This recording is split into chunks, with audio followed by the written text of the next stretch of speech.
Hello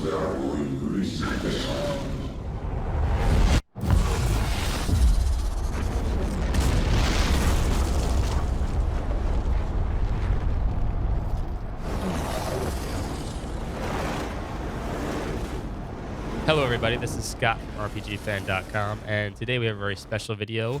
It is a supplementary piece to a 3-part article that I'm writing that is going up on the website today, February 28th, 2023, and it is my hands-on impression of Final Fantasy XVI. Thanks to the people over at Square Enix, I was recently invited to a media tour event where not only did I get a chance to play the game, but I also got a chance to talk to the developers of Final Fantasy XVI Creative Business Unit 3. The other 2 parts of this feature will include a hands-on written version of my time with the demo, along with the roundtable interview discussion that we had with the developers. I hope you enjoy all 3 parts, and I hope to quell some fears and build some excitement for Final Fantasy XVI, which I know a lot of people are really looking forward to come June. So I need to state 2 things off the bat, just so we're clear. There will be no spoilers in this video, nor will there be any spoilers in the articles themselves. We specifically asked not to spoil anything, and I will not spoil anything. First of all, because I don't like getting spoiled, and I know you guys and gals don't want to get spoiled either. The second thing I was specifically told to state was the contents shown on screen are from a special version made for the media experience, and contents may differ from the final version. With those 2 things out of the way, I will state that the media tour's focus was on the combat of the game, and these articles and this video will focus on that as well.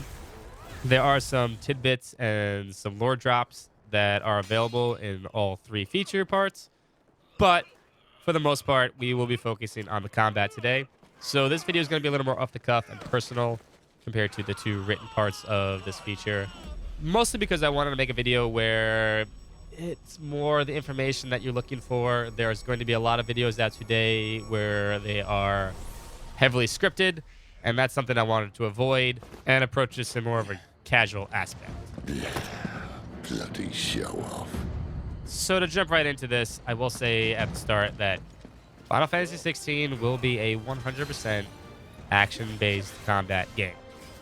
Now, I know a lot of Final Fantasy fans do not want to hear that. For a lot of Final Fantasy fans, Final Fantasy is the quintessential turn-based RPG that we all knew and grew up with, but that is not what Final Fantasy XVI is. Now, I know that's going to ruffle some feathers. I know that's going to bother people, especially after the last mainstay Final Fantasy game, Final Fantasy XV, was also heavily action-based. I can say, however, that this game is way better in its approach to action combat than Final Fantasy XV ever even got to. There's a few reasons for this. First off is because Ryuto Suzuki, the combat director for Final Fantasy XVI, has a pretty good pedigree for action games that include Devil May Cry 5, Dragon's Dogma, Marvel vs. Capcom 2. All his talent and all the knowledge he gained over at Capcom is brought over to Creative Business Unit 3 to make a very fun, unique, defined combat system that I think everybody's going to enjoy. Even after saying that, I know there are going to be some Final Fantasy fans that are going to be detractors. They will not like the action-based combat, and there are also those who physically cannot play an action-based combat game. Which brings me to my second point on why this is going to be a much better approach to action combat, and that is the accessibility of combat. There are accessories that you get at the start of the game that you may equip and use to your leisure that allow you to do a few things that normally would not be possible. You are allowed to take these off if you feel like they are too much of a crutch, or you may keep adding them on to make it even easier for yourself. Speaking of easy, there are no difficulty options in the game. This is your way of adjusting the difficulty. You can add more, take them off. The choice is up to you. They also allow you to make certain choices, since they are accessories, where you may want a stat boost on one of your accessories, but you have to make sure to take off one of the timely accessories, which might hinder your gameplay at the same time. The first of these accessories is the Ring of Timely Assistance, which, as you can see from the footage above, when you are attacked, there will be a prompt for the R1 button, or whatever button you have set to dodge the attack. It's as simple as that. It works every single time you're attacked. It allows you to take your time, think about if you actually want to evade the attack. It may actually put you in a disadvantaged position too, or if it helps you out, you press the R1 button, you evade, you take no damage, and then you get to attack yourself. The other one you're seeing from the footage above is the Ring of Timely Strikes. If you pay attention to the bottom right part of the screen, you will see that Clive here is just pressing the square button, and he is still doing the full combo. That includes the icon abilities that are assigned to circle button and the shortcut buttons, and this will allow you to do full damage without only just pressing one button. A very convenient way to play the game. That's a nice trick. You'll have to teach me sometime. There were a few others in the demo, including the Ring of Timely Commands, I believe it was called, that allowed you to automatically control Torgal, your faithful companion. So instead of having to press the directional buttons to control him to do Sick, Heal, or Ravage, the game will automatically do it for you, which is something I know I will probably end up using when I play the game, because I do not like having to control any kind of AI companions. If the computer can do it for me, I will allow the computer to do it. And there was also the Ring of Timely Potions, I believe it was called, which automatically will use a potion and heal you instead of actually having to sit there and worry about your health. It'll take care of everything for you. That'll help.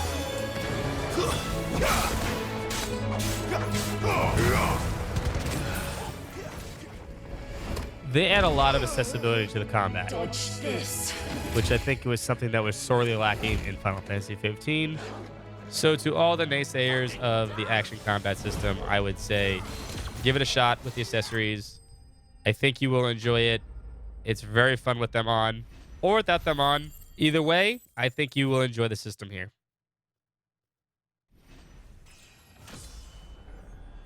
So with that out of the way, I will get to the meat and potatoes of how this combat system works. It's very simple. If you pay attention to the bottom right portion of the screen, you'll notice every time you press a square button, you will do a slash. If you press it multiple times in a row, you'll do a combo attack. There are abilities in the ability list that will allow you to do more than that, including holding the square button to do a fire slash attack, along with a few other things. The triangle button is your magic attack. It depends on what kind of icon you have selected.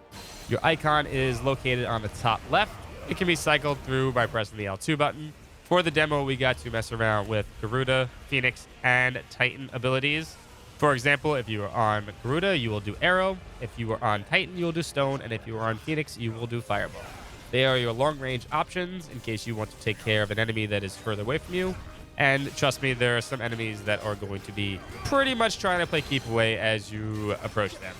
The real fun of the combat system comes with the circle button, which is also tied to which icon you have equipped. For example, if you have Phoenix equipped, you will do Phoenix Shift, which is a gap closer.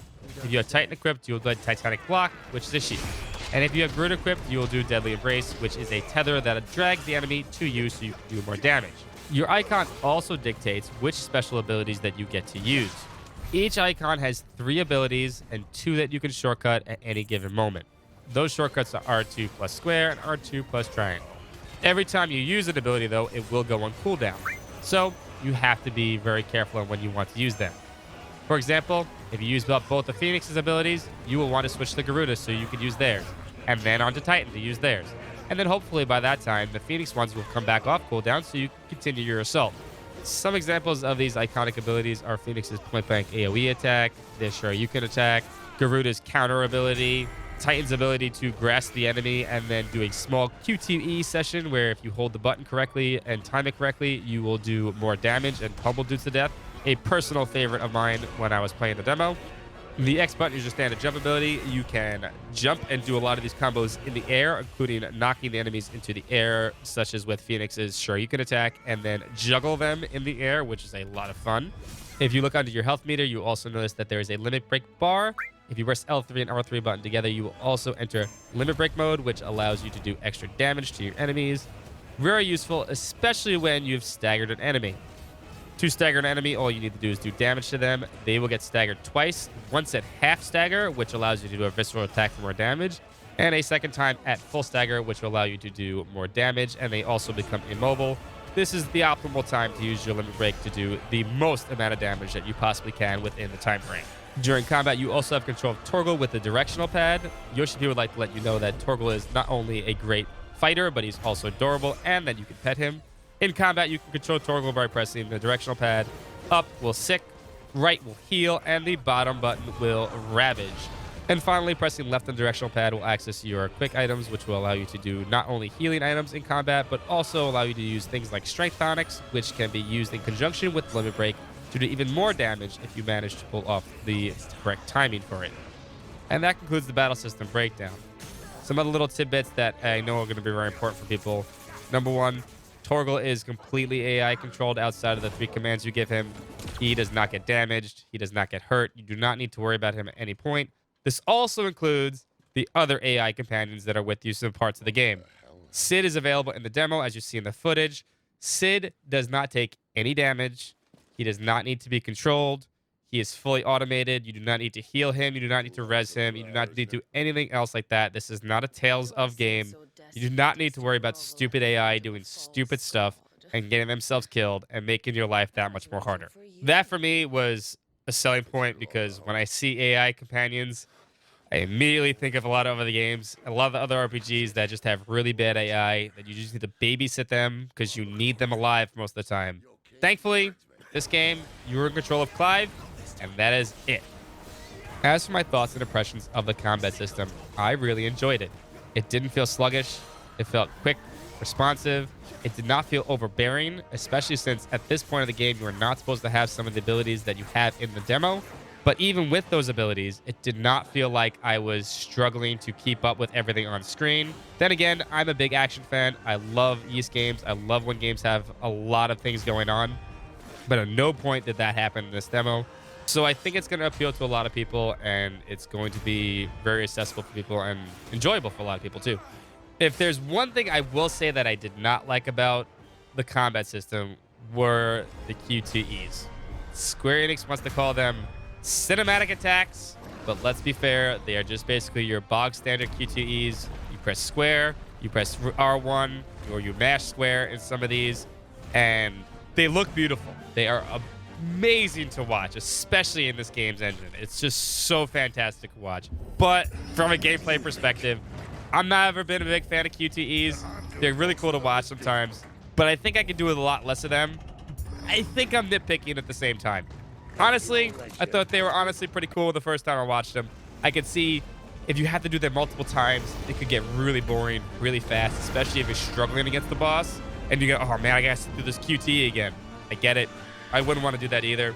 So I 100% understand that maybe they need to be toned down just a little bit, but at the same time, I kind of enjoyed watching them.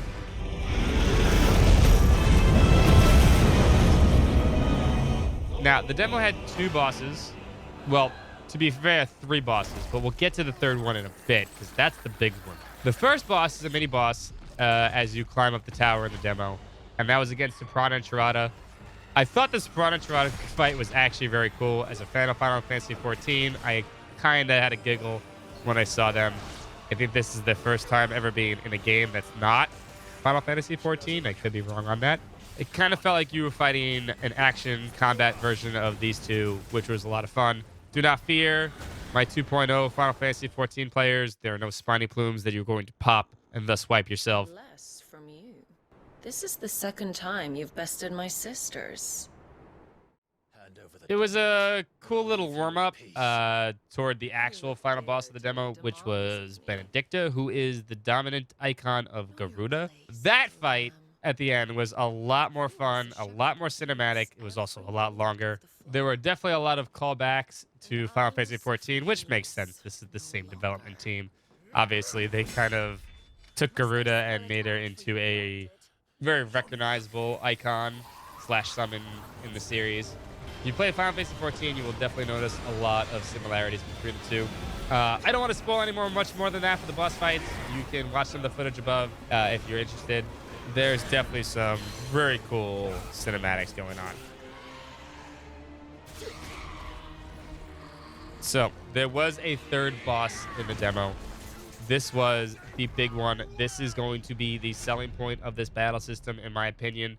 I think it was amazing to play, and I can't wait to actually get to experience not only this again, but the other ones as well. And I'll do my best to try to explain it the way they explained it to us, and that each icon versus icon fight is going to be totally 100% unique. So, What I mean by this is the Garuda versus Ifrit one that we got to experience was like watching a wrestling match or watching a Godzilla movie where two huge monstrosities are just like battling it out, just slugging each other. And that's exactly how the battle feels. It looks that way, but it also feels that way. Ifrit controls like a tank. He's lumbering.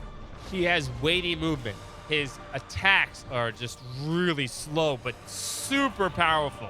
Just has that really amazing feeling of like playing almost like a wrestling game. And that's kind of exactly how Yoshipi described it during the roundtable. He said each unique icon fight is like playing a different genre of games. Like you were playing an NES where one game is one genre, another game is another genre. They never kind of cross paths. So that means there's not going to be another fight like this in the game. The next one you're going to do in the game, whatever it may be, we don't know which one it's going to be, is totally different. The footage we've seen, there's some that look like there could be a shooter, some that look like it's a fast-paced, dodge fest of a game. One looked like an actual fighting game. It looks cool. I can't wait to get my hands on them. I'm looking forward to that. I love when games switch up how you do it, but don't make it so it's like overly complicated. Because going right into this, it felt really easy to just adapt from the regular combat system to the icon fighting system. So those are the battle systems of Final Fantasy XVI. I honestly really can't wait to play more of it. I only had a few hours with it, so I got to do what I could as fast as I could. I hope the other icon fights are as cool as that one. I really did enjoy it. I really wanted to play it a second time, but I had no time, unfortunately. Stop this! Now! Some other little tidbits that I could talk about if you want to actually read them during the other parts of the feature. Some things we found out. There's going to be a New Game Plus mode. There will be a challenge mode where you attempt certain parts of the game with certain sets of abilities and see how fast you can beat them. Apparently, there are also going to be leaderboards for that. There will also be hunts and notorious monsters a la Final Fantasy 12, 11, 14, as you may have played in those games. There's some sort of arcade mode, which they didn't go into much description, but there's going to be leaderboards for that too. There's also a Final Fantasy mode, which is possibly a rearranged version of the game after you beat it. So look forward to that. There is some stuff after the game. They want you to continue to play the game even though you've beaten the game. So they've added a lot of stuff like that. Some things that might disappoint some people. There are not going to be many mini games in the game, if that at all. Clive is not going to sit there and go fishing. He is not going to go sit there and go play cards. That is not what he's there to do. He is out there for revenge. It wouldn't make much sense in the story for him to sit there and go, oh yeah, let me just go fish for like 30 minutes. No, that's not the approach they're going for. And there's other stuff like that in the other parts of this feature that I hope you go read, especially the interview portion, which was really amazing. All the developers have a really big passion for this game. They love it. You can tell from their excitement as they were talking about it themselves. They set out to make something that they loved, and they hope you guys and gals love it too. Yoshi P said it himself the best when he was talking about when he got advice from Yoshinori Kitase on what Final Fantasy should be. He was told that Final Fantasy is what at the time the developers want Final Fantasy to be. Doesn't necessarily mean that Final Fantasy will stay that way. It just means at this time that is what it is. And we hope to make the game we want to make, and we hope people enjoy it.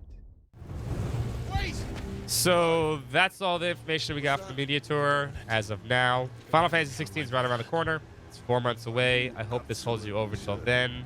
I'm sure we're going to get more information as the months go by until then, but who knows?